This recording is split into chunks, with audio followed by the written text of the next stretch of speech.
వైఎస్ఆర్సీపీలో చెప్పనవసరంలా మొదటి నుంచి కూడా వాళ్ళ ఫ్యామిలీ చిత్తూరు జిల్లా చంద్రబాబు నాయుడుకి సొంత జిల్లా అయినా కూడా చిత్తూరు జిల్లాలో ఎప్పుడు కూడా ఆధిపత్యం అటు కాంగ్రెస్లో ఉన్నా ఆ తర్వాత వైఎస్ఆర్సీపీలో ఉన్నా కూడా ఒక ఆధిపత్యాన్ని ఇచ్చినటువంటి కుటుంబం పెద్దిరెడ్డి కుటుంబం.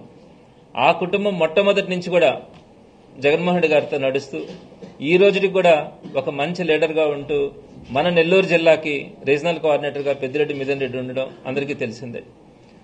మరి మిథున్ రెడ్డిది కూడా 4 రోజుల క్రితం అతన్ని కూడా ఒక అక్రమ కేసులో అరెస్ట్ చేయడం అన్నది అందరినీ కూడా బాధించింది. ఎక్కడికి పోతా ఉన్నారు వీళ్ళు? కేవలం ప్రశ్నిస్తే వీళ్ళు అనేకమైనటువంటి హామీలు ఇచ్చి, దొంగ హామీలు ఇచ్చి, బూటకపు హామీలు ఇచ్చి అధికారంలోకి వచ్చి వాటన్నింటినీ కూడా ప్రజలు ప్రశ్నిస్తా ఉన్నారు. వారి తరపున వైఎస్ఆర్సీపీ నిలబడతా ఉంది. కేవలం నెల రోజుల లోపలనే ప్రభుత్వం మీద తిరుగుబాటు వచ్చే పరిస్థితులు ఈ రోజు ప్రజల్లో కనపడతా ఉన్నాయి. ఏ కార్యక్రమానికి పిలిపించినా కూడా వైఎస్ఆర్సీపీ పెద్ద ఎత్తున వేల మంది ప్రజలు కార్యకర్తలు అండగా నిలబడి కార్యక్రమాలు చేస్తా ఉంటే ఓర్వలేక అనేక మందిని అరెస్ట్ చేసి నిర్బంధించి లోపల సెక్షన్ల మీద సెక్షన్లు, కేసుల మీద కేసులు పెట్టి ఒక్కరిని బయట రానికుండా చేస్తున్నటువంటి దుస్థితి రోజు చూస్తా ఉన్నాం. ఆంధ్ర రాష్ట్రంలో జరుగుతున్నటువంటి ప్రస్తుత పరిస్థితి గతంలో గాని మరి ఏ రాష్ట్రంలో కూడా మనం చూడలే. మరి దాని కొనసాగింపుగా ఈ రోజు అనిల్ కుమార్ యాదవ్ మొట్టమొదటి నుంచి కూడా పార్టీతో నడిచినటువంటి వ్యక్తి, జగన్మోహన్ రెడ్డి గారు అంటే నమ్మకం ఉన్నటువంటి ఒక వ్యక్తి. మరి అనిల్ కుమార్ యాదవ్ గారి మీద కూడా ఒక అక్రమ కేసులో ఆయనకు సంబంధించిన ఒక వ్యక్తిని అదుపులోకి తీసుకోవడం, ఆయన దగ్గర అర్ధరాత్రో అపరాత్రో నిద్రలేపి ఖచ్చితంగా సంతకం పెట్టమని చెప్పి ఒక కన్ఫెషన్ స్టేట్మెంట్ మీద సంతకాలు పెట్టించి దాంట్లో అనిల్ కుమార్ యాదవ్ పేరును కూడా యాడ్ చేసిన పరిస్థితి మనం ఈరోజు చూస్తా ఉన్నాం. అంటే ఆల్మోస్ట్ అనిల్ కుమార్ యాదవ్ గారిని కూడా అరెస్ట్ చేయాలా అనే ఆలోచనకి ఈ కూటమి ప్రభుత్వం వచ్చినట్టుగా మనకు స్పష్టంగా అర్థమవుతా ఉంది.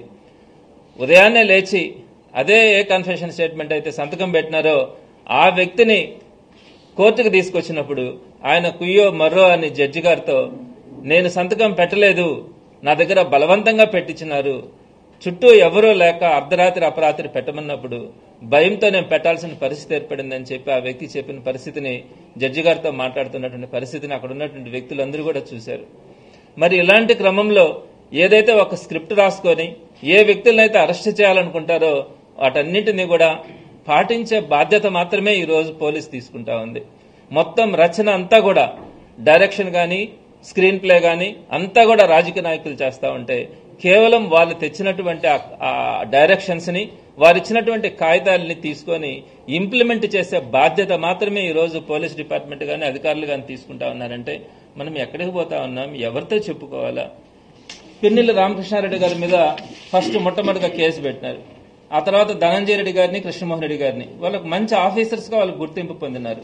పద్ధతిగా వాళ్ళ పని వాళ్ళు చేసుకుని పోయేటువంటి కృష్ణమోహన్ రెడ్డి గారిని కూడా అరెస్ట్ చేసినటువంటి పరిస్థితి.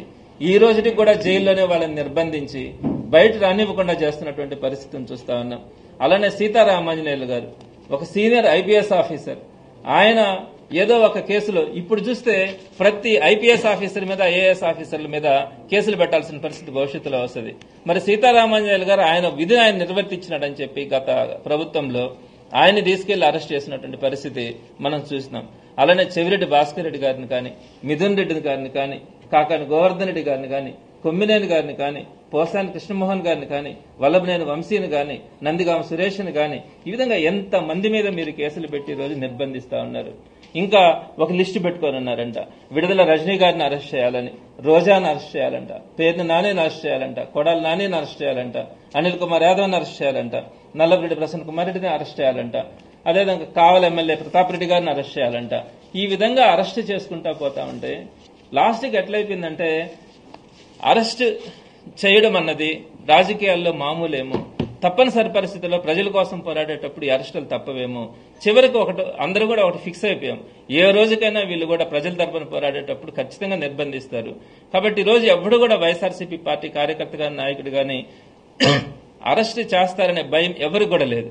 ఎందుకంటే స్వాతంత్ర సమరంలో అనేక మంది జైలు పాలైనారు. ఇప్పుడు కూడా ప్రజల పక్షాన పోరాడే క్రమంలో అందరూ కూడా జైలు పాలు కావాల్సి వస్తుందేమో, దేనికి కూడా భయపడే పరిస్థితి కూడా ఉండదు. మీరేదో ఒక 4 రోజులు జైల్లో పెడితే భయపడిపోయి మిగతా వాళ్ళందరూ కూడా సైలెంట్ అయిపోతారు అనే ఆలోచన కనుక తెలుగుదేశం పార్టీకి కనుక వస్తే అనుకుంటా ఉంటారు ఇంకొక పాయింట్ కూడా, ప్రజలు తిరుగుబాటు ఏం చేయట్లేదు, ప్రజలు సైలెంట్గా ఉన్నారని. ప్రజల్లో ఉడికిపోతా ఉన్నారు. ఈ రోజు పేదవాడు వాడు కనీసం బతకడానికి అవకాశం లేదు, వాడి దగ్గర కొనుగోలు శక్తి లేదు, వ్యాపారాలు చేయలేకపోతా ఉన్నాడు, వ్యాపారస్తులు ఇబ్బంది పడుతూ ఉన్నారు, మనీ రొటేషన్ లేక ఏ వ్యాపారం కూడా సరిగ్గా లేక, రియల్ ఎస్టేట్ కానీ కన్స్ట్రక్షన్ కానీ ఏది లేక, పనులు లేక ఈరోజు అల్లాడిపోతా ఉన్నారు జనాలు. ఈ 4 సంవత్సరాలు లేదా 3 సంవత్సరాలు ఇదే పరిస్థితి కనుక కొనసాగితే ప్రజలు బతికే పరిస్థితి కూడా లేదు. వీటన్నింటినీ కవర్ చేయడానికి, కప్పిపుచ్చుకోవడానికి మీరు ఈ విధంగా వైఎస్ఆర్సీపీ కార్యకర్తలు, నాయకులు మొత్తం మీద అరెస్ట్ చేస్తే, ఎమర్జెన్సీలో కూడా మీరు ఇంత దారుణంగా అరెస్ట్ చేసిన పరిస్థితులు అయితే మనం గమనించి ఉండం. ఇంత మంది మీద అరెస్ట్ చేయడం